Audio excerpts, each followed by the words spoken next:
एक समय की बात है। एक बहुत ही सुंदर और हरे भरे जंगल में एक चतुर लोमड़ी रहती थी।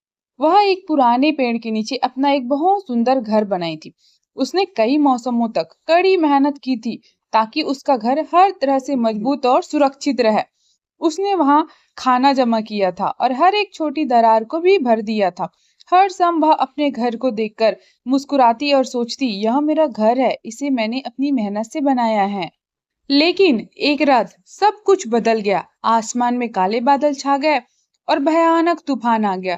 तेज हवाएं पेड़ों को झंझोरने लगी और इतनी बारिश हुई कि पास की नदी का पानी जंगल में घुस गया। अब लोमड़ी ने अपनी गुफा को बचाने की बहुत कोशिश की, लेकिन बाढ़ का पानी बहुत तेज था। कुछ ही पलों में उसका सब कुछ बह गया।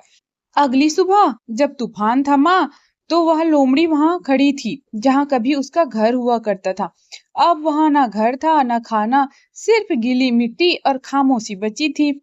कई दिनों तक लोमड़ी जंगल में बिना किसी दिशा के भटकती रही। वह गुस्से में थी और अंदर से बिल्कुल टूट चुकी थी। वह सोचती, मैंने इतनी मेहनत की थी, मेरे साथ ही ऐसा क्यों हुआ। उसे समझ नहीं आ रहा था कि वह दोबारा शुरुआत कहाँ से करे। एक दोपहर लोमड़ी नदी के किनारे बैठी पानी को देख रही थी। तभी वहां एक बूढ़ा कछुआ आया।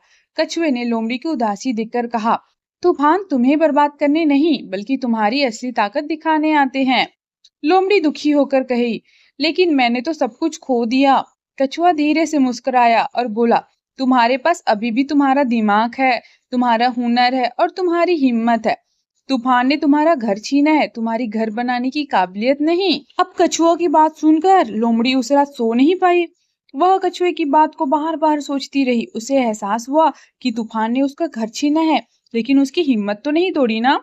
अगली सुबह लोमड़ी ने एक फैसला किया। उसने जंगल में एक ऊंची जगह ढूंढी जहां बाढ़ का खतरा न हो। उसने फिर से लकड़ियां इकट्ठी की और मिट्टी खोदना शुरू किया। वह सुबह से शाम तक मेहनत करती रही। कई दिन मुश्किल भरे थे, उसका शरीर थक जाता, लेकिन वह रुकी नहीं। धीरे धीरे एक नया घर तैयार होने लगा। यह पहले जैसा बड़ा तो नहीं था, लेकिन उससे कहीं ज्यादा मजबूत और सुरक्षित था। लोमड़ी समझ चुकी थी कि सब कुछ खो देना जिंदगी का अंत नहीं है। कभी कभी यह एक बेहतर और मजबूत शुरुआत का रास्ता होता है। आप वह खो सकते हैं जो आपके पास है, लेकिन आप वह कभी नहीं खोते जो आप हैं। जब तक आपके पास आपका खुद का साथ है, आप सब कुछ दोबारा खड़ा कर सकते हैं।